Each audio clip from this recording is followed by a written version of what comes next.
తిరుపతిలో Mumtaz hotel అనుమతులను AP సర్కార్ రద్దు చేయడాన్ని స్వాగతించారు టీటీడీ బోర్డు సభ్యులు భానుప్రకాష్ రెడ్డి.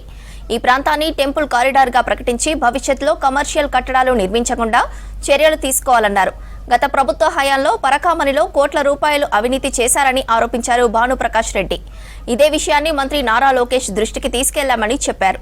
దీనిపై విచారణ చేసి కఠినమైన చర్యలు తీసుకుంటామని లోకేష్ హామీ ఇచ్చారని తెలిపారు. తిరుమలకు విచ్చేసినటువంటి రాష్ట్ర ముఖ్యమంత్రి వర్యులు నారా చంద్రబాబు నాయుడు గారు తిరుపతిలో స్వామివారి పాదాల చెందుతున్నటువంటి ముంతాజ్ హోటల్స్ అనుమతులు రద్దు చేయడాన్ని మేము స్వాగతిస్తున్నాం.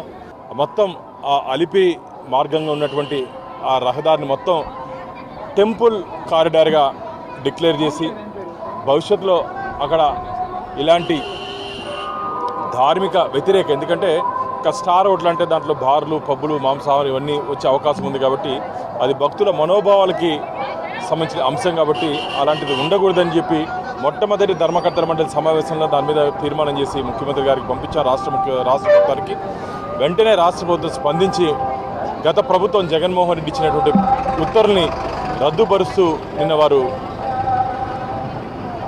స్వామివారి దగ్గర జీతం తీసుకుంటూ స్వామివారి ఉప్పు తింటూ ఇక్కడ స్వామివారి ప్రసాదము హారతి ముట్టని వారు మాకు అవసరం లేదు, వారిని ఇక్కడి నుంచి వెంటనే పంపు చేయాల్సిన అవసరం ఉంది.